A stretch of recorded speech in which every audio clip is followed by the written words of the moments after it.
¿Qué tal a todos? Sean muy bienvenidos a otra emisión de Los Otros, Cultura, Símbolo y Tradición. Este programa que tengo el agrado de realizar junto con mis queridos amigos Agustín Castelá, Lucas Rodríguez y Sebastián Porrini.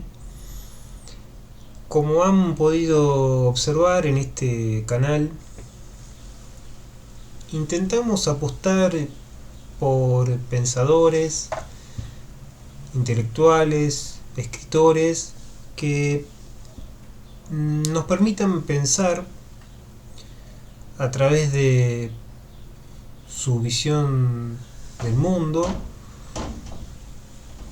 pensar e ir más allá de la mera coyuntura, del mero devenir, de la tan mentada avidez de novedades, del hiperconsumo y demás.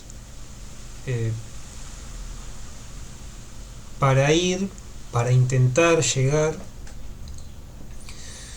a lo que la humanidad en toda su historia ha estado relacionada y que parece que desde los últimos siglos, los últimos 2 o 3 siglos, esta relación o está tensionada o bien directamente olvidada. Es la relación con lo sagrado, con lo perenne, con la metafísica, con lo que tiene existencia propia, más allá de el mero hacer o la mera invención del hombre en la tierra y todas sus peripecias. Justamente esta relación dentro de la tradición filosófica y con el devenir de la modernidad, de la ilustración, del capitalismo, son muy pocos, incluso uno diría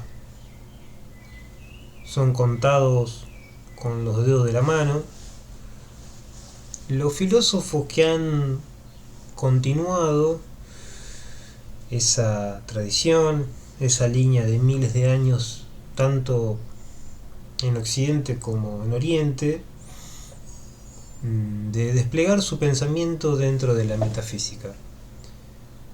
Creemos que ese es el caso del autor que vamos a intentar trabajar y esbozar algunos aspectos de su obra. Estamos refiriéndonos a Arthur Schopenhauer, en la que en el video de hoy vamos a intentar primero muy rápidamente exponer sintéticamente, desde luego, su sistema filosófico y metafísico de pensamiento, para arribar a lo que nos parece que podría llegar a generar algún tipo de interés, que es su pensamiento en torno a la contemplación estética y del arte, siendo, si no estoy equivocado, perdón, desde los tiempos que mencionábamos antes, ser uno de los primeros filósofos que trabajen en el mundo estético propiamente dicho, desde la metafísica. Bien, antes de entrar en su pensamiento, vale la pena conocer un poco quién fue Arthur Schopenhauer. Nació en 1788 en Dassin, sería Polonia esto, la actual Polonia. Sabemos que venía de una familia de comerciantes, de buen pasar, esto heredado de su padre, este oficio en principio heredado de su padre, que luego lo desechó. En cambio, de su madre, Johanna Schopenhauer, sabemos que fue una escritora reconocida y una figura, podríamos decir, una figura social muy activa. De hecho, tenía en Weimar, tenía y asistía a uno de los salones literarios más importantes de la época, en la que nada menos asistían intelectuales como Goethe.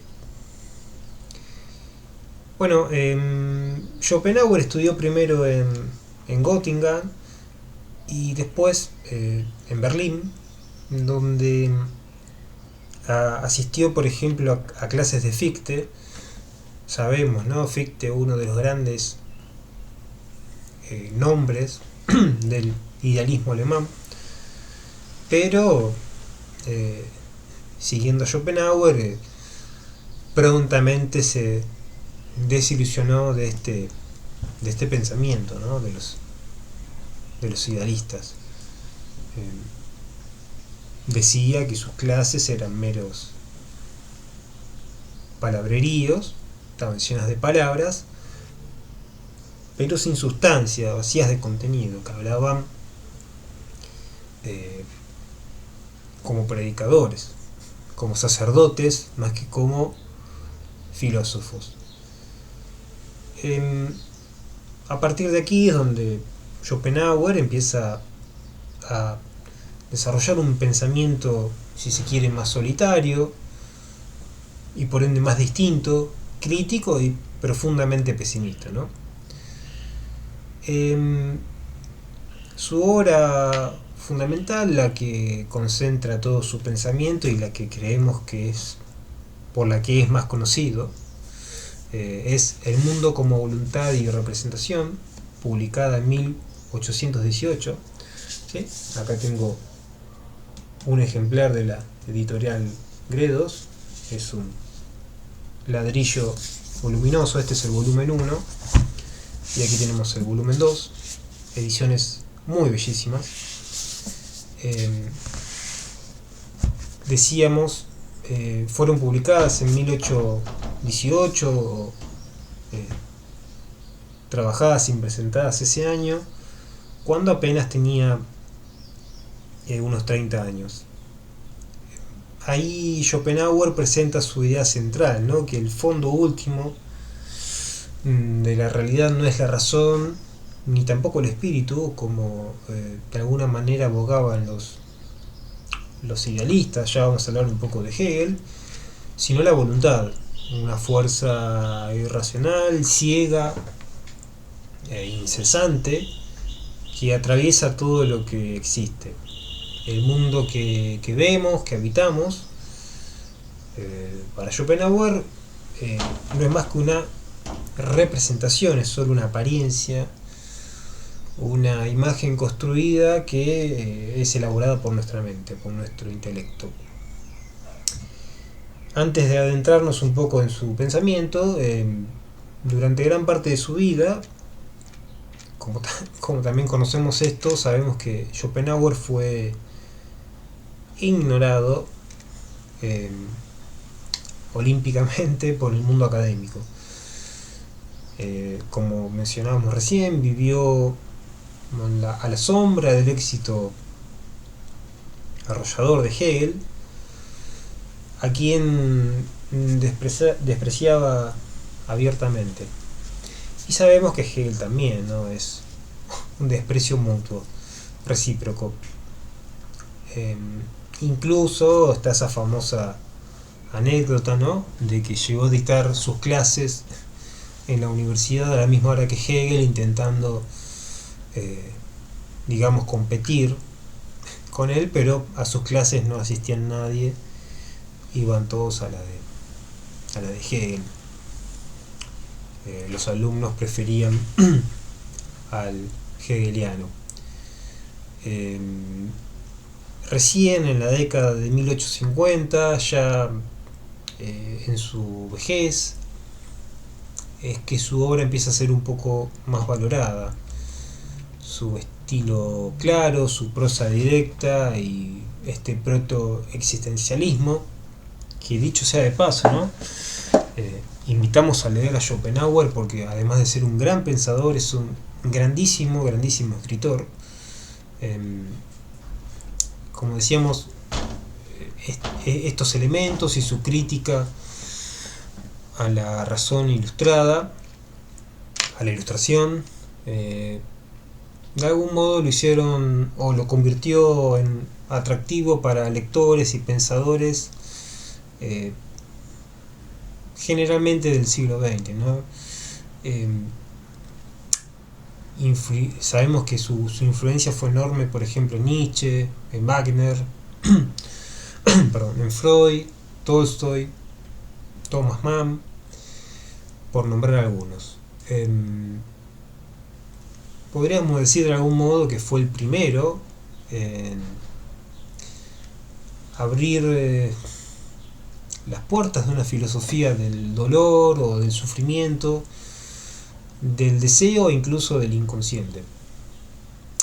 Schopenhauer murió en Frankfurt, la actual Alemania, en 1860, ya reconocido como uno de los pensadores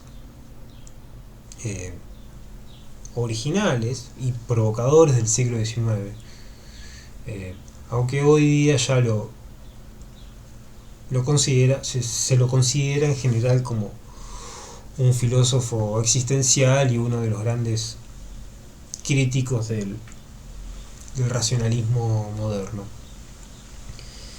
Bien, adentrándonos, como decíamos, primero en su pensamiento central, para luego arribar a la contemplación estética, cabe hacer una aclaración que no mencioné antes. Me estoy basando, ¿sí? como comentaba antes, sobre su gran obra El mundo como voluntad y representación, para exponer su pensamiento metafísico y filosófico y sus meditaciones en torno a la contemplación estética. Y también un libro que no lo traje aquí, sepan disculpar, que es una recopilación de ensayos, que se llama El amor, las mujeres y la muerte. Es una recopilación de ensayos en donde él trabaja distintos temas, como incluso la política, la moral, la muerte y la estética. Es un libro de ensayos donde, lejos de ese quizás lenguaje un poco más rocoso propio de la filosofía, es un lenguaje desprovisto de todo ese, si se quiere, tecnicismo filosófico, y parece casi un libro de borrador, ¿no? Pero genial, porque en muy pocas páginas aborda los temas extraordinariamente bien. Así que nos estamos basando en esos tres libros y también recomendamos profundamente su lectura, ¿no? De toda su obra, porque fue muy prolífico también.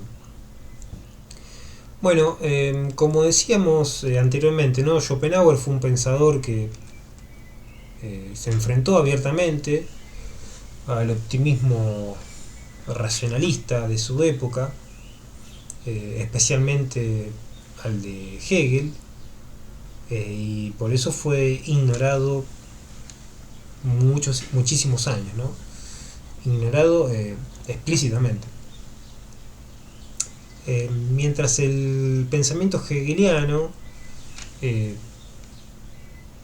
celebra, enarbola la razón, el progreso y la historia como expresión del espíritu universal, Schopenhauer, por el contrario, veía todo esto con un profundo escepticismo. Su visión es radicalmente pesimista, porque cree que la vida, en su raíz más profunda, está impulsada por una fuerza irracional, ciega y sufriente, ¿no? Esta esta actitud crítica, esa oposición al triunfalismo histórico de Hegel, y luego va a tener mayor claridad esto en Marx, explica de algún modo o muestra el silencio y el rechazo que sufrió por parte de los círculos académicos de su tiempo, y me atrevo a decir que al día de hoy también, ¿no? Porque no creo que Schopenhauer sea un escritor de la actual academia occidental. Pero justamente esta ruptura con este triunfalismo histórico es la que marca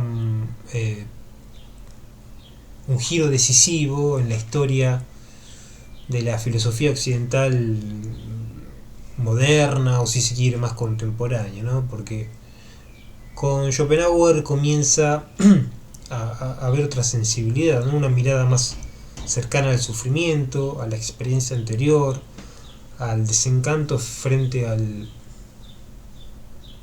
progreso y a la razón.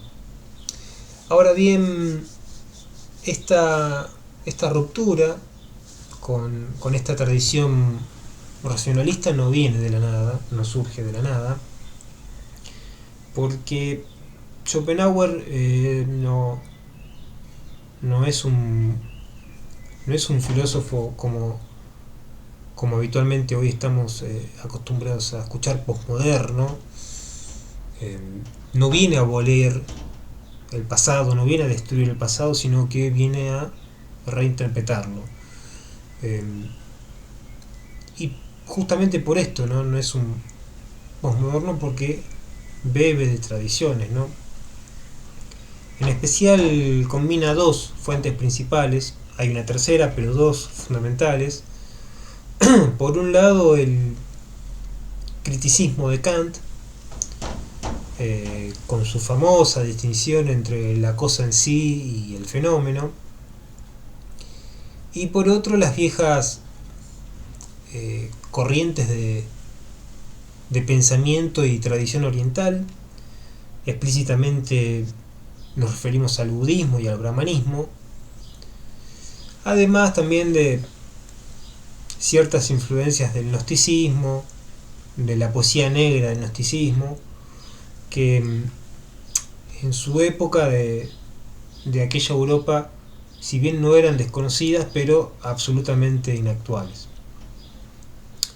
Hablábamos también de una tercera influencia que tiene que ver con el pensamiento platónico, con las ideas del platonismo. Esto va a estar muy claro con la contemplación estética, ¿no? Con la idea de la contemplación estética, que vamos a ver un poco más adelante. Lo que hace Schopenhauer es tomar la distinción kantiana entre el mundo tal como lo percibimos, el fenómeno, y el mundo en sí mismo, la cosa en sí, ¿no? Y reformularlo para adaptarlo a su propio pensamiento, a su propia visión.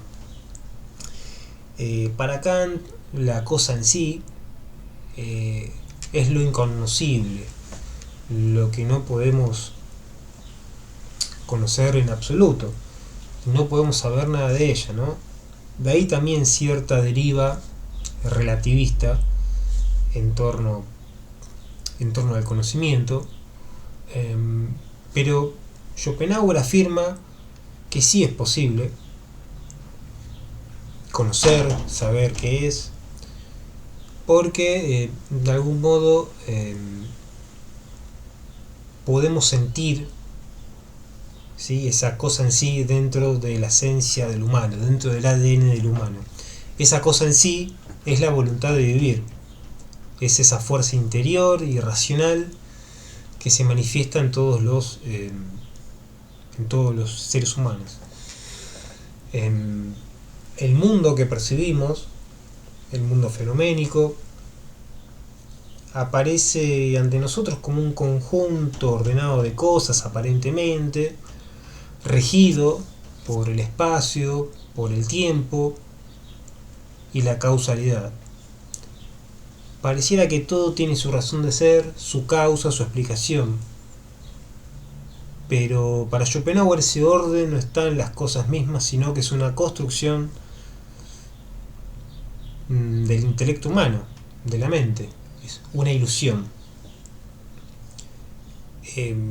Nuestro entendimiento es como una gran, vamos a decir así, tejedora, como una araña que va tejiendo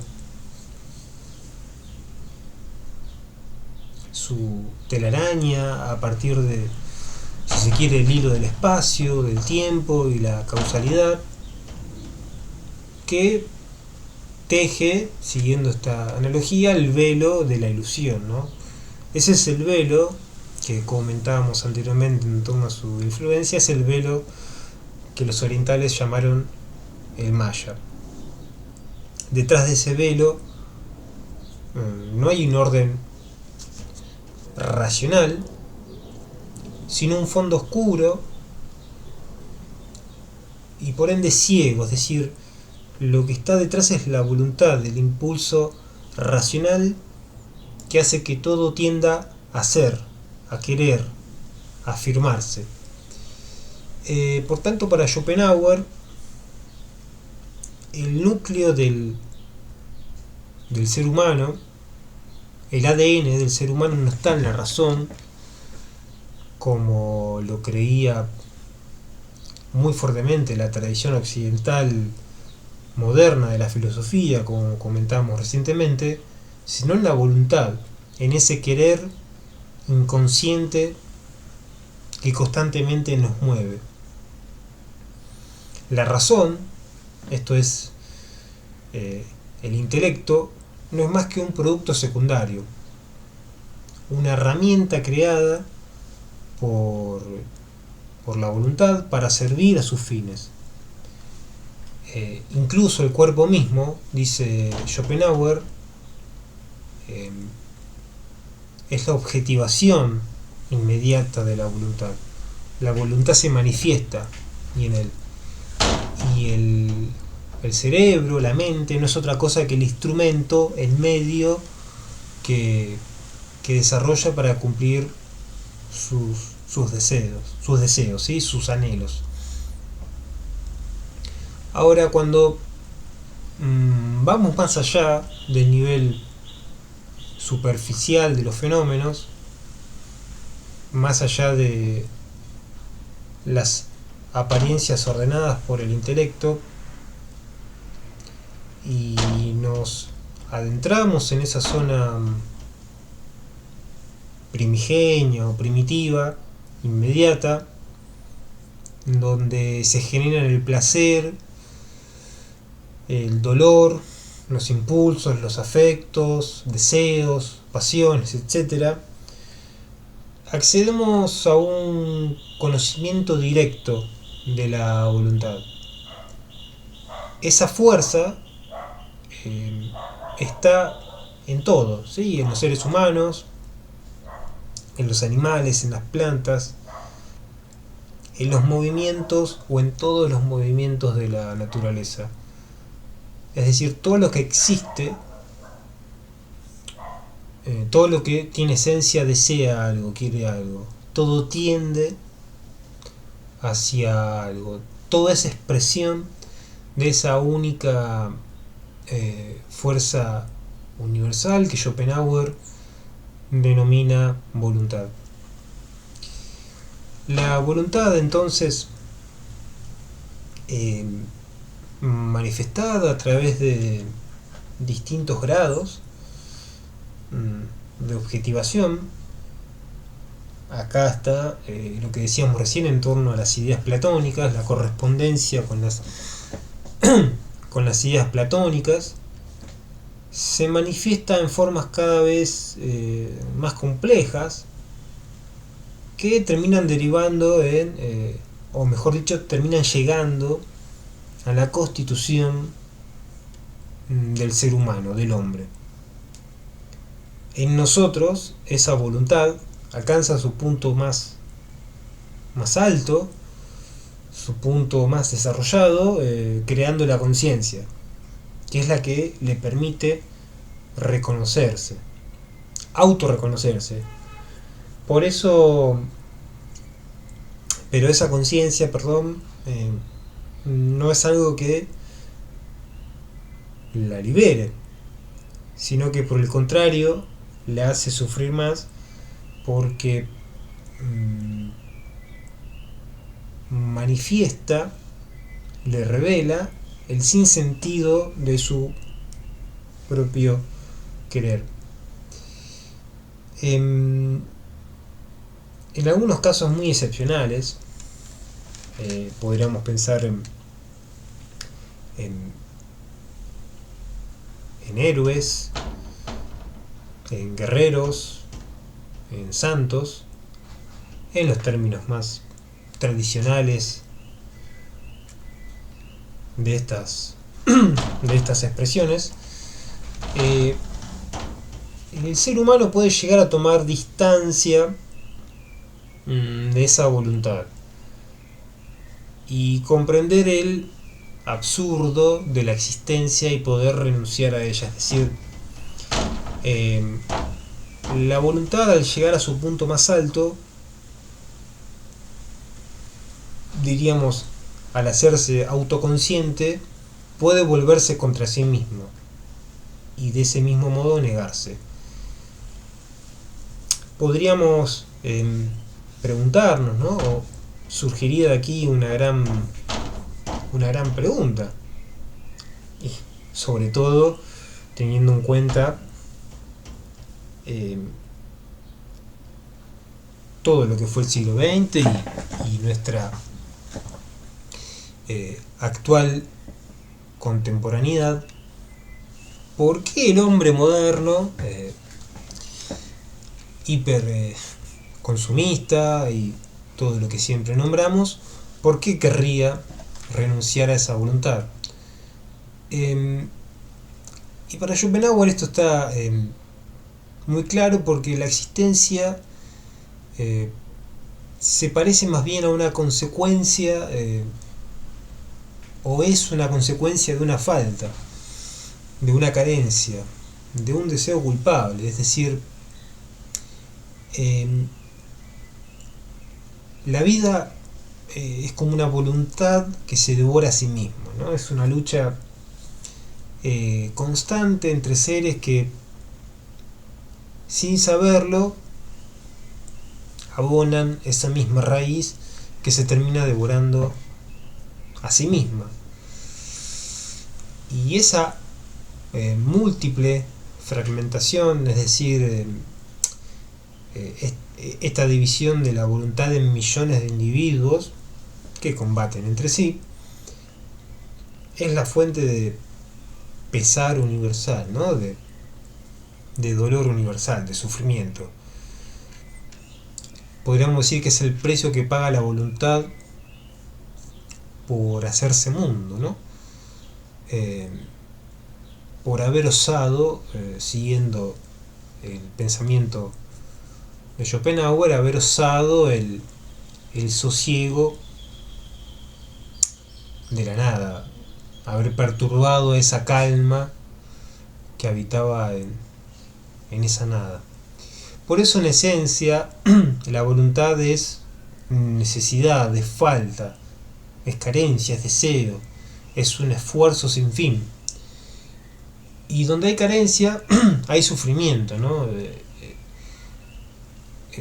Podríamos decir que el mundo, en tanto manifestación de esa voluntad, no puede ser otra cosa que un mundo de dolor, de sufrimiento. Sin embargo, Schopenhauer brinda un camino de, vamos a decir así, salvación, y lo encuentra. Él siempre menciona al budismo y en especial a Buda en el abandono de ese querer, ¿no? Si la raíz del mal, ¿no?, está en ese deseo fervoroso, ¿sí? De, por ejemplo, la avidez de novedades. La liberación no va a venir de la mano de exacerbar esos deseos, consumirlos y consumirlos y consumirlos, sino por el contrario. Va a venir de su extinción o al menos morigeración, control de esos deseos, ¿no? Es decir, el ser humano, que es la expresión más consciente de la voluntad, también es el que más la padece, ¿no? El que más la sufre. Pero precisamente por eso, al reconocer ese dolor, al ser consciente de ese dolor que acompaña al querer, puede decidir renunciar, ¿no?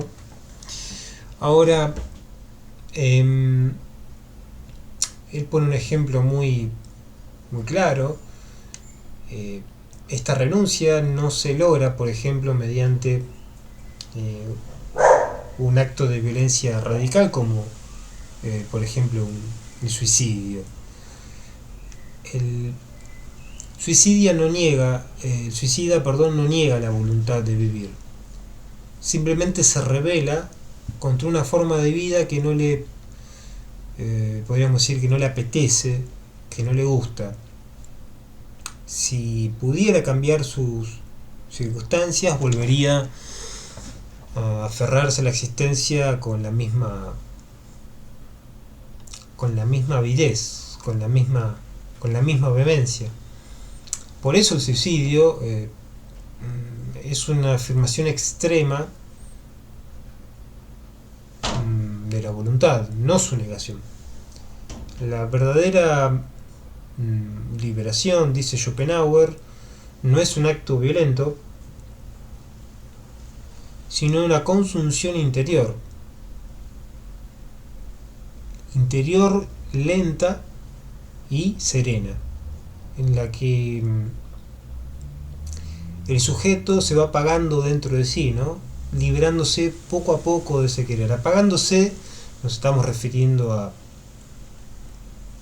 lidiar con ese deseo incesante de, por ejemplo, en nuestros días, el consumo por el consumo en sí mismo, ¿no? Sin ningún tipo de fundamento.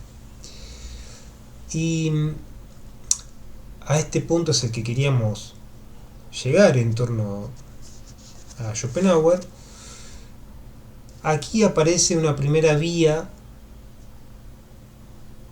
un camino, un método hacia esa liberación: la contemplación estética.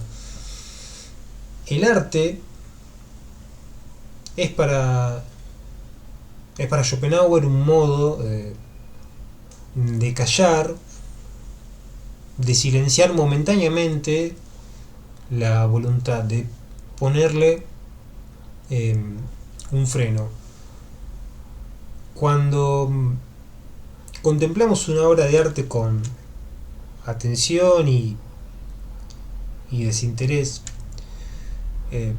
a más de uno le habrá ocurrido alguna vez,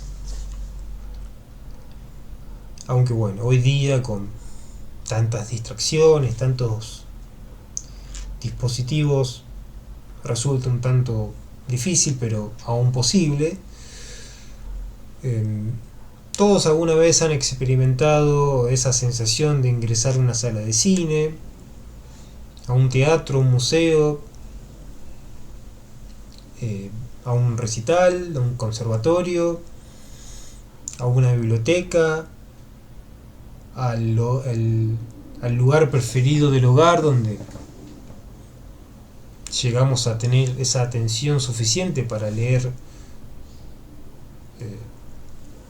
aquella novela, aquel libro de relatos, de poesía y demás, y experimentar esta sensación de detención de tiempo, ¿no? Del tiempo.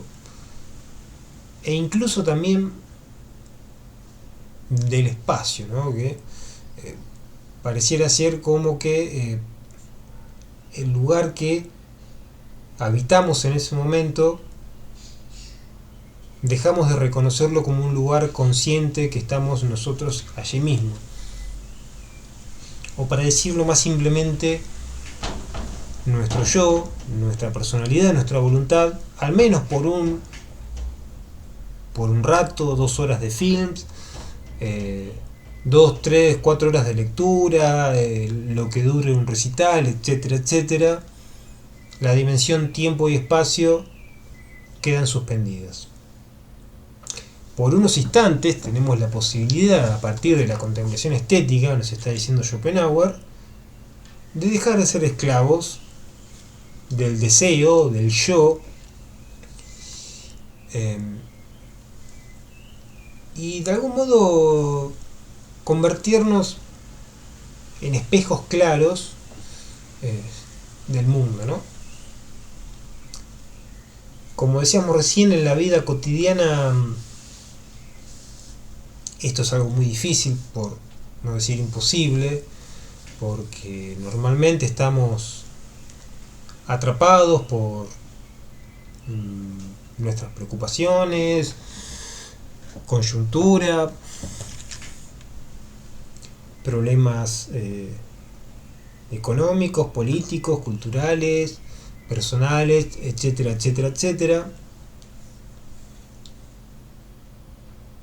Y esta vorágine constante, lo único que logramos es observar las cosas solo en función de nuestros intereses. Claro, porque la voluntad está hecha mundo, ¿no? Solo podemos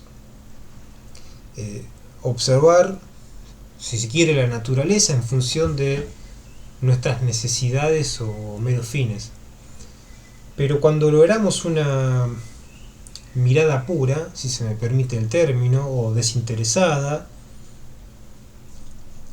sin proyectar nada, sin buscar nada, accedemos al conocimiento íntimo de las cosas, al modo en que realmente son, es decir, a la esencia de las cosas, es decir, a la metafísica.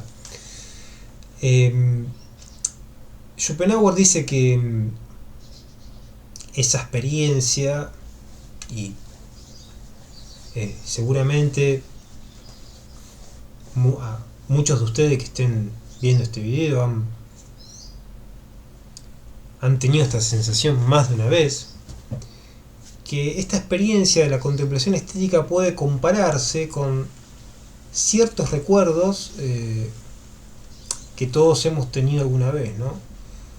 Momentos del pasado que al recordarlos nos parecen casi perfectos, ¿no? Como fragmentos de un paraíso perdido. Y esto es algo que, por ejemplo, en la literatura lo vemos mucho, ¿no? Sobre todo en escritores, cuando en algún reportaje o en algunas de sus biografías dejan contar algo de su vida más privada, más íntima, y cuando son preguntados por aquellos recuerdos en los que, o momentos si se quieren, que han sido felices, generalmente, no todos los casos, desde luego es una generalización, recurren siempre a aquel momento de inocencia feliz, ¿no? Que es la infancia, como una especie de recuerdo pasado que está siempre muy presente, en el cual todo parecía perfecto, o como decíamos recién, fragmentos de un paraíso perdido. Y Schopenhauer se pregunta, ¿no? Y bueno, ¿por qué esto lo sentimos así? ¿Por qué este sentimiento acude de esta manera? Porque al recordarlo, tenemos la posibilidad de que vuelva el hecho en sí mismo. El hecho sustraído de todas las peripecias que atravesamos en ese momento, ¿no? El hecho sin nuestras ansiedades, sin nuestros temores, sin nuestros deseos que lo acompañaron en ese momento. Es decir, que vuelve el hecho objetivo y la subjetividad se desvanece. La subjetividad opera en ese momento simplemente. Es interesante, ¿no? Como Schopenhauer, que no parte del racionalismo, siendo un filósofo que podríamos decir que no abona demasiado en la tradición occidental, lineal, de racionalismo, como decíamos recién, llega a esta conclusión tan ventada y tan querida, y que además de un cientista social así llamado ha traído la preocupación de esta división entre los hechos subjetivos y los hechos objetivos, ¿no? En la que uno pone o se pone a leer a estos pensadores y uno ve más que nada operaciones ideológicas en función de justificar cierta subjetividad y objetividad. En cambio, con Schopenhauer, que parte desde un punto de vista, desde esta visión no científica, poco seria, poco rigurosa, poco empirista y todo lo que quieran agregar, llega a una conclusión mucho más fehaciente de poder separar objetividad de subjetividad. Pero bueno, en fin, estos recuerdos que tenemos, ¿sí?, de un pasado, de un paraíso perdido, es lo que ocurre también con la contemplación estética, ¿no? El querer se suspende y solo queda la pura contemplación, porque en esos instantes es donde la voluntad calla. El hombre, liberado de sus deseos, puede ver el mundo desde afuera, observarlo con distancia al menos, como si no estuviera implicado en él. Por eso el arte nos ofrece esa distancia, la posibilidad de ver sin querer, de sentir sin desear. Por eso, ¿no?, Schopenhauer dice, Apolo, el dios de las musas, es también el dios de la lejanía y la claridad. Ahora bien, también uno podría pensar, ¿no?, desde esta perspectiva, desde este pensamiento de Schopenhauer, uno podría decir que es casi absurdo, por no decir ridículo, concebir una especie de arte realista, o que constantemente nos esté hablando sobre episodios coyunturales, panfletarios, partidarios, de lo que supuestamente nos está ocurriendo en la realidad. Cabe aseverar, siguiendo Schopenhauer, que en rigor de verdad el arte supuestamente realista, o incluso llamado por algunos de compromiso, lejos de hacer consciente al hombre de determinada situación y por ende liberarlo, creo más bien que lo estaría esclavizando, o al menos estaría brindando una cierta barrera para el pensar más allá de la mera cotidianidad, ¿no? De nuevo, ¿no?, es algo llamativo como Schopenhauer, partiendo desde otro punto de vista, y llega a esta conclusión tan interesante en torno a la contemplación estética, y qué poco lugar quedaría para el arte así llamado realista, bastante en boga en nuestro tiempo, ¿no? Bien, entre todas las artes, para Schopenhauer la música ocupa el lugar más alto. ¿Y por qué? Bueno, porque mientras las demás artes eh, representan las ideas, es decir, las formas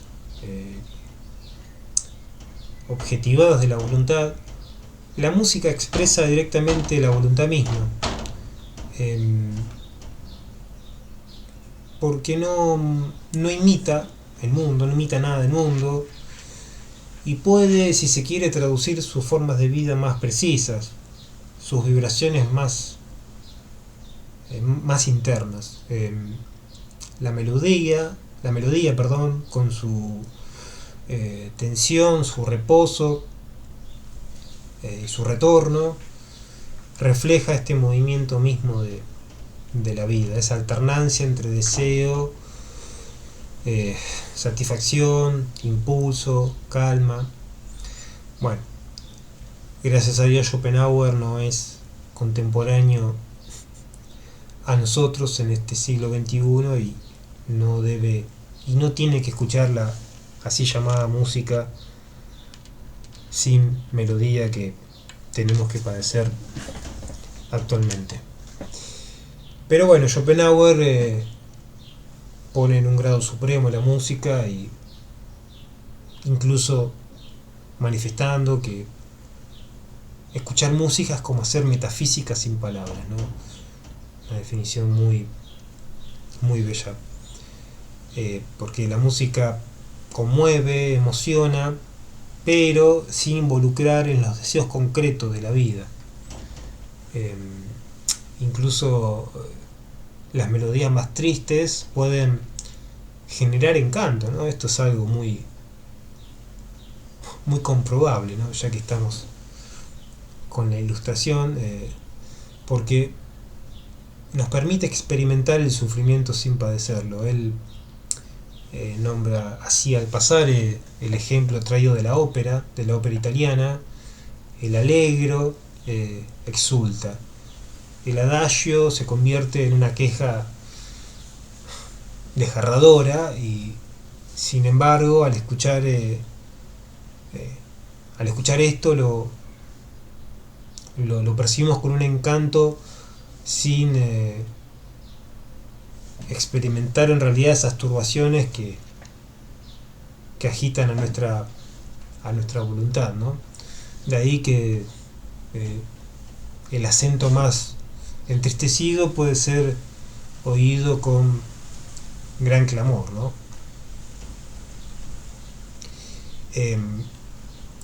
Sobre este abatimiento, definitivo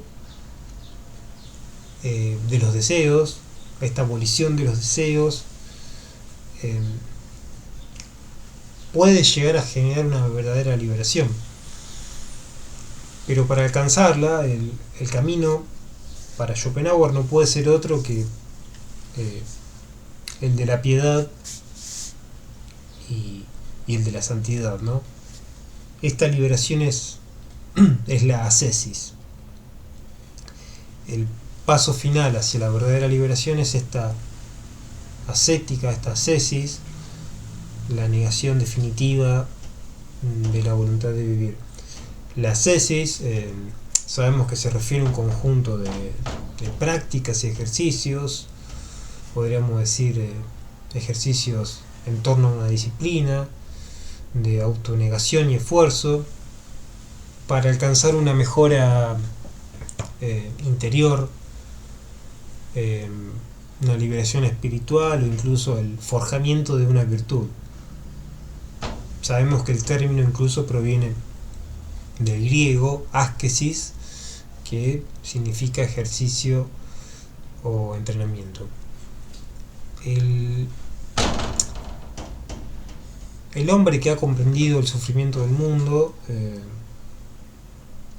siente horror ante la voluntad que lo produce y por eso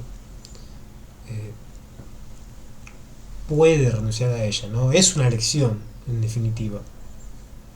Dejar de desear, de aspirar e incluso de temer, ¿no?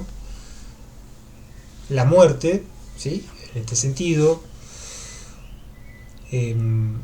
no es más que un apagarse, ¿sí? Como decíamos anteriormente, es el fin de ese error fundamental que es la existencia.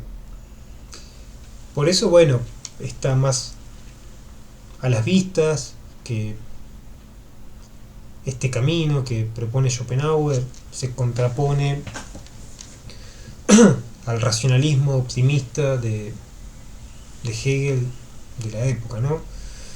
Mientras Hegel y sus discípulos veían en la historia o veían a la historia como una marcha ascendente hacia el progreso y la realización del espíritu, Schopenhauer lo considera una ilusión. Para él, esa fe en la historia no es más que una sustitución de la fe en Dios por otra fe de alguna manera ingenua, por decirlo de algún modo. Siguiendo a Schopenhauer y parafraseándolo, los hegelianos, podríamos decir el idealismo alemán, creen en un plan universal, si me permite ese término, que va en dirección, que guía todo hacia lo mejor, hacia un paraíso futuro. Pero para Schopenhauer esto no es más que pura vanidad, es una mera ilusión pasajera en donde ni las leyes ni las constituciones. Él ha hablado de la máquina de vapor en su época.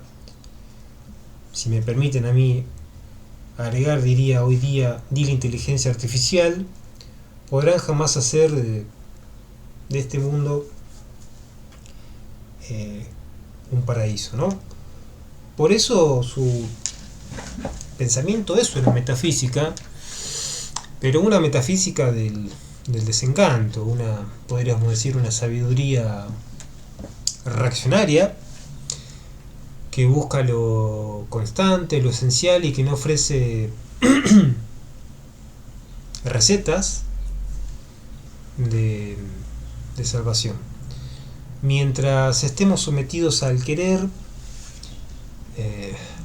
al deseo incesante y de la avidez del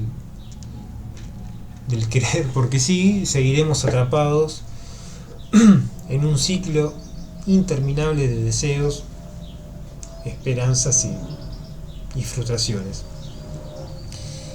Y esa felicidad que tanto persigue el hombre, a mí mucho el término postmoderno no me gusta, porque en realidad es la exacerbación de la modernidad, diría ultramoderno. Esa felicidad que el hombre ultramoderno tanto persigue se escapa una y otra vez, prolongando definidamente ese malestar incesante. Bueno, Schopenhauer nos muestra el lado oscuro o su reverso del ideal moderno, en donde detrás de ese aparente orden, de esa razón, de ese progreso, en rigor de verdad lo que tenemos es una fuerza irracional que mueve todo y que inevitablemente lo único que trae es padecimiento, es sufrimiento. Pero también da una salida, ¿no? El silencio del deseo, la contemplación estética, agregaríamos también la contemplación espiritual, la compasión, la piedad y finalmente la renuncia. En ese camino Schopenhauer estaba convencido de que es posible encontrar algo que ni la razón ni la historia prometieron en el siglo XIX, en el siglo XX y menos en este siglo que estamos padeciendo. Es una paz interior, aunque sea al precio de renunciar al querer vivir en esa avidez de novedades tan nociva. Bueno, desde ya pido disculpas por la extensión del video, pero Schopenhauer exacerba un poco la voluntad de hacer explícitas estas ideas que en este caso creo que Schopenhauer tiene reconocimiento actualmente, al día de hoy, pero es un filósofo que, para bien y para mal, yo creo que para bien, no arribó al canon oficial, universitario, etcétera, etcétera, y todavía se lo quiere seguir corriendo, y me parece un pensador fundamental para los tiempos que corren. Se esté de acuerdo o en desacuerdo con él, lo considero fundamental para al menos poder traer aspectos de nuestra existencia que, eso sí, generalmente en nuestros días corrientes no están nunca presentes. Bueno, desde ya muchísimas gracias a los que han llegado hasta aquí, y nos vemos en la próxima misión de Los Otros, cultura, símbolo y tradición. Muchísimas gracias. Hasta luego.